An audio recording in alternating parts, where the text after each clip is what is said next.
जय गुरुदेव। धन धन गुरुदेव। आज मेरा सौभाग्य है पद्मश्री संत निरंदास जी महाराज के आशीर्वाद प्राप्त करने का अवसर मिला है। डेरा सच्चखंड बल्ला के ट्रस्टी बरिंदर दास जी, हरदेव राम जी, कोऑर्डिनेटर अविनाश चंद्रा जी, सभी पूज्य संतगण, देश के अलग अलग हिस्सों से आए सभी श्रद्धालु, मेरे पंजाब के भाई और बहनों,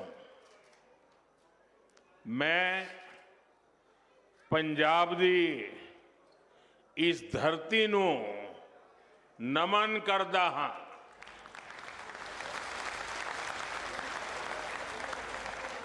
आज माघ पूर्णिमा की पवित्र तिथि है। श्री गुरु रविदास जी की 649वीं जयंती का पावन अवसर है। इस पुण्य पर्व पर मुझे आप सबके बीच आने का सौभाग्य मिला है।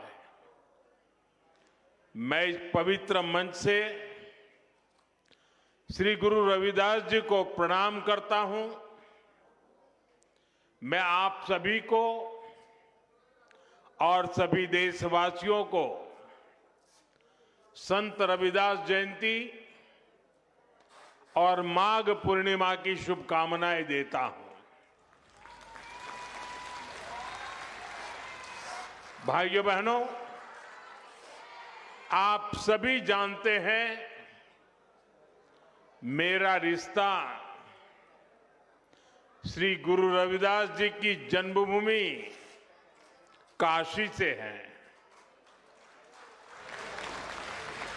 काशी के लोगों ने मुझे आशीर्वाद दिए और सांसद के रूप में काशी की सेवा करने का भी सौभाग्य मिला। काशी का सिर गोवर्धनपुर करोड़ों अनुयायियों के लिए तीर्थ भूमि है। काशी के वो घाट जहां संत रविदास जी की शिक्षाएं प्रकट हुई थी, वहां मां गंगा की वो धारा है जिसको साक्षी करके गुरु रविदास जी ने कहा था, मन चंगा तो कठौती में गंगा। हम सभी इनसे बहुत प्रेरणा पाते हैं और मैं जब भी सिर गोवर्धनपुर जाता हूं, बड़ी संख्या में मुझे मेरे पंजाब के भाई बहनों से मिलने का भी सौभाग्य मिलता है। अब इस बार मैं संत रविदास जी की प्रेरणा भूमि पंजाब की वीर भूमि में आया हूं। मैं मानता हूं ये सिर्फ गुरु रविदास जी की ही इच्छा है और मेरा बहुत सौभाग्य है। मैं इस आयोजन में मुझे निमंत्रित करने के लिए डेरा सचखंड बल्ला का आभार व्यक्त करता हूं, प्रणाम करते हुए अभिनंदन करता हूं। संत श्री पीपलदास जी, संत श्री सरवनदास जी और इस परंपरा के ऐसे सभी संत जिनके प्रयासों से श्री गुरु रविदास जी के विचार जन जन तक पहुंचे हैं।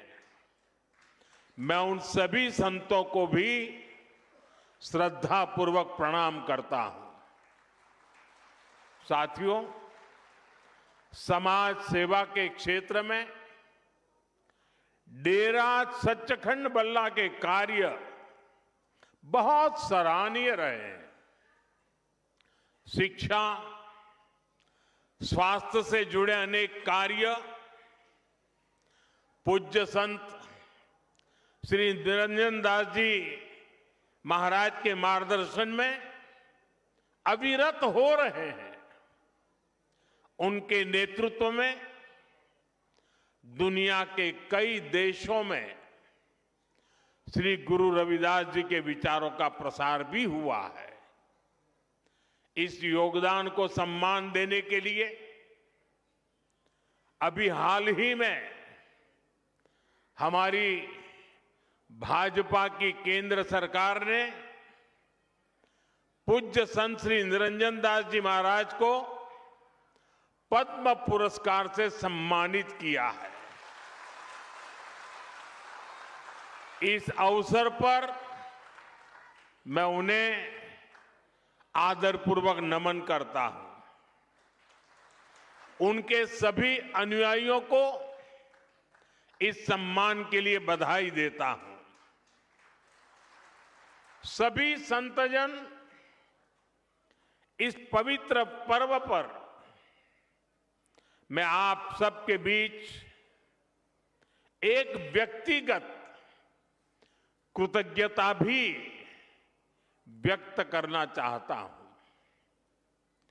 अभी कुछ ही महीने पहले पूज्य संत निरंजन दास जी महाराज और संतों के स्नेह से मेरे जन्मदिन पर डेरा सचखंड बल्ला में अरदास हुई थी। मेरे लिए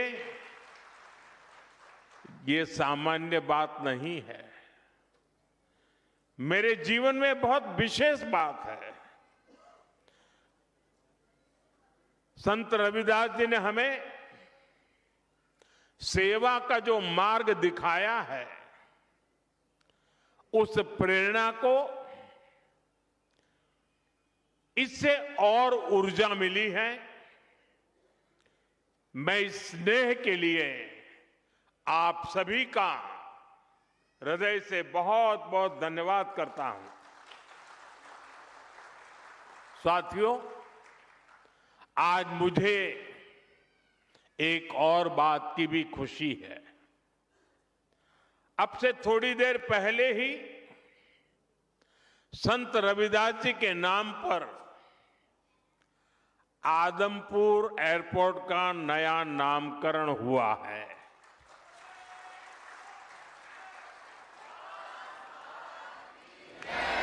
आदमपुर एयरपोर्ट को अब श्री गुरु रविदास जी महाराज जी एयरपोर्ट के नाम से जाना जाएगा। इसके साथ भी एक और भी कार्यक्रम हुआ आज। इसके अलावा हलवारा एयरपोर्ट की नई टर्मिनल बिल्डिंग का उद्घाटन भी किया गया। मैं पंजाब समेत पूरे देश के लोगों को इन कार्यों की बहुत बहुत बधाई देता हूं। साथियों, श्री गुरु रविदास जी ने समाज में बराबरी और समान अवसर की बात की थी। इसी भावना से अयोध्या के एयरपोर्ट का नाम महर्षि वाल्मीकि इंटरनेशनल एयरपोर्ट रखा गया। अब आज का ये आयोजन उसी भावना को आधुनिक रूप दे रहा है। साथियों, श्री गुरु रविदास जी के जन्म को 600 साल से ज्यादा हो चुके हैं, यानी 6 सदियां बीत गई। आप देखिए, उस दौर में भारत ने कितने विदेशी आक्रमण झेले, कितनी हिंसा और अस्थिरता झेली। एक और बाहरी हमले तो दूसरी ओर भीतरी चुनौतियां। और ऐसे कठिन समय में काशी में रविदास जी जैसे संत का जन्म हुआ था। उन्होंने समाज को झकझोरा।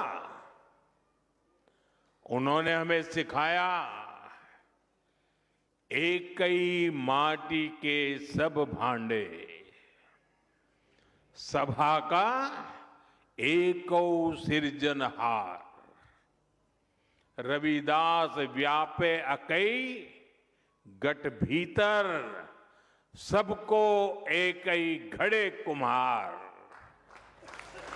अर्थात हम सब एक ही मिट्टी से बने हैं और हमें बनाने वाला एक ही कुम्हार है।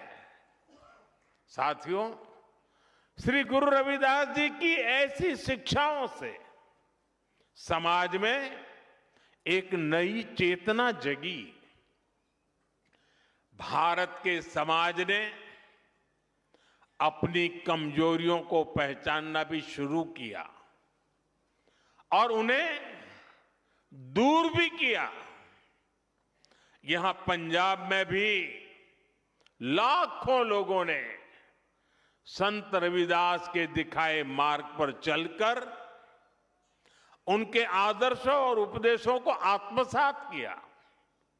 साथियों, श्री गुरु रविदास जी ने भारत के लिए भविष्य की एक संकल्पना भी पेश की थी। उनकी उस संकल्पना का नाम था बेगमपुरा। उन्होंने कहा था, बेगमपुरा शहर की नाऊ, दुख अंदो नाही तिही ठाऊ, ना तस्वीस खिराजू, न मालू खौफू न खाता न तरसू जवालू। वैसे तो संत रविदास जी के इस शब्द के गहरे आध्यात्मिक अर्थ है, लेकिन इसमें एक शहर की या एक समाज की रूपरेखा भी है। एक ऐसी व्यवस्था जहां कोई दुखी ना हो, कोई वंचित ना हो। मुझे संतोष है कि आजादी के इतने दशक बाद देश अब मिशन मोड में पूज्य रविदास जी की संकल्पना को साकार करने के लिए काम कर रहा है। इसी मिशन का नाम है विकसित भारत का लक्ष्य। विकसित भारत यानी ऐसा भारत जहां कोई गरीबी में रहने को मजबूर ना हो। एक ऐसा भारत जहां सबके लिए सम्मान हो, सबके लिए संभावनाएं हो। और मुझे विश्वास है, संत रविदास के आशीर्वाद से हम विकसित भारत के लक्ष्य को जरूर पाकर रहेंगे। साथियों, आज सुबह ही संसद में देश का बजट प्रस्तुत किया गया है।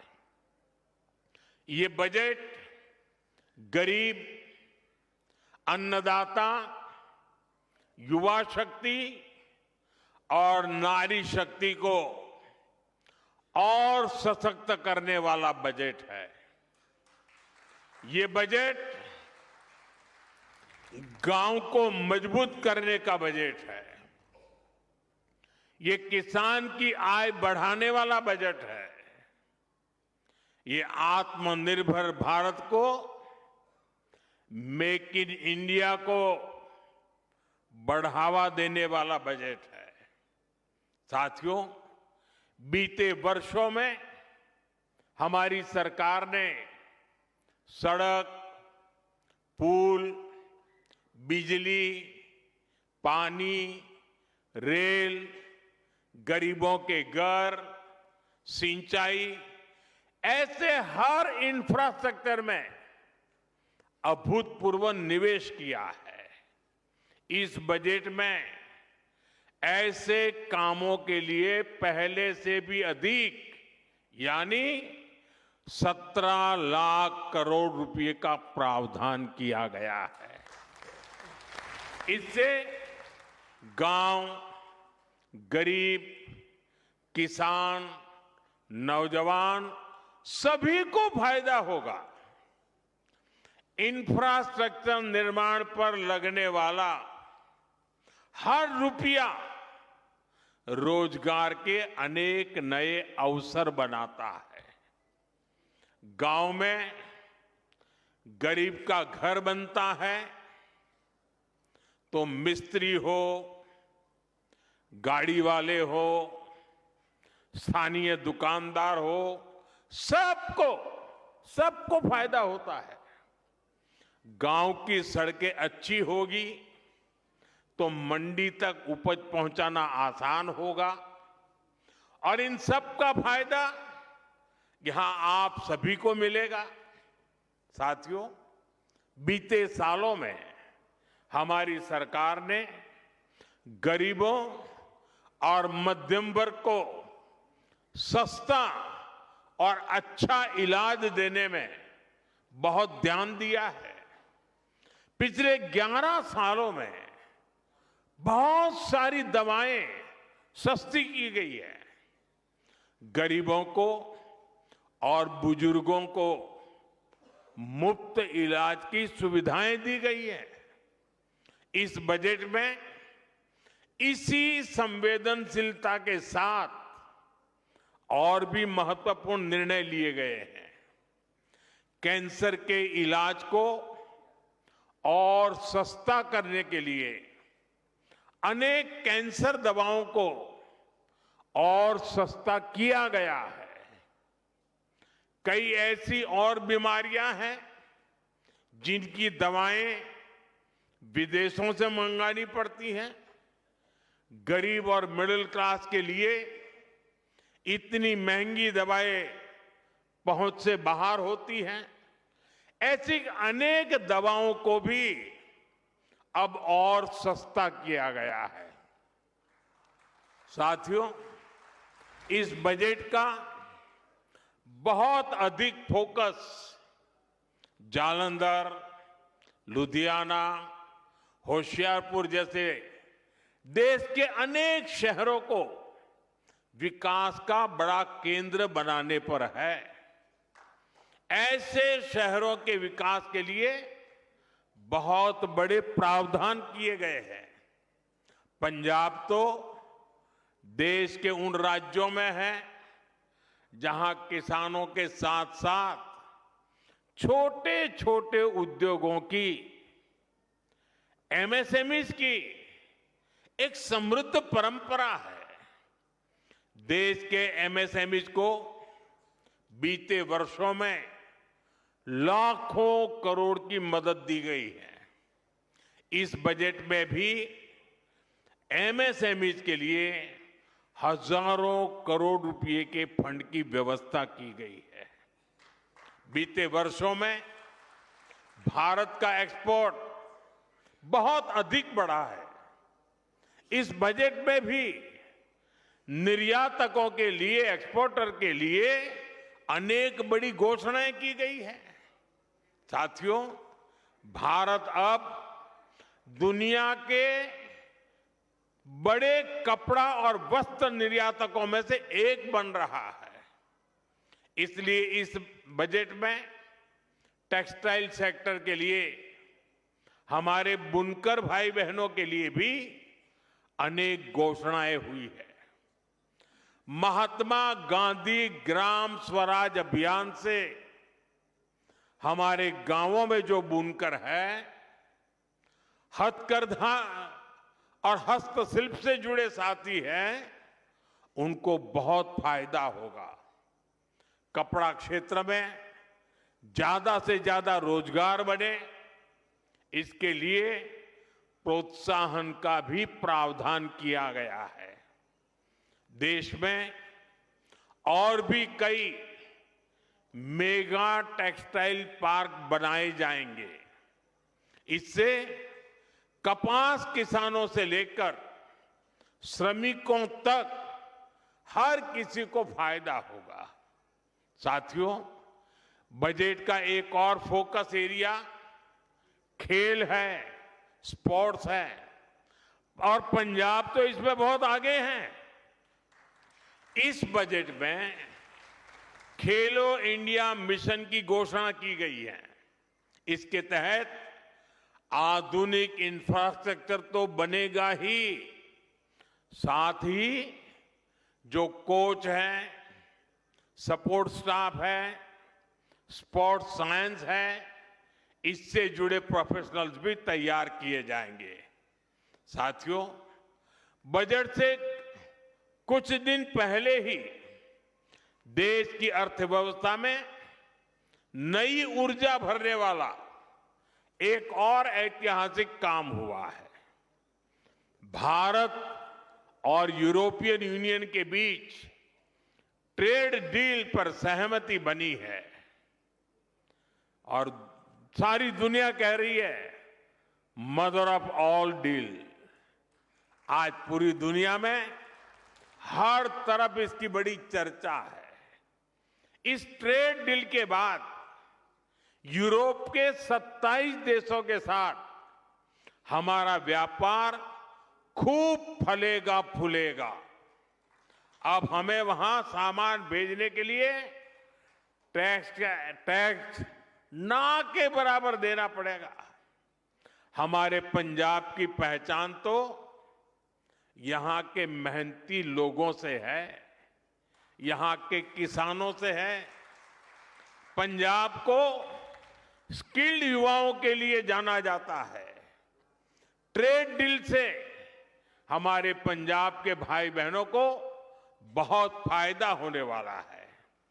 यहां जालंधर, लुधियाना और अमृतसर में कपड़ा उद्योग से लाखों लोग जुड़े हैं।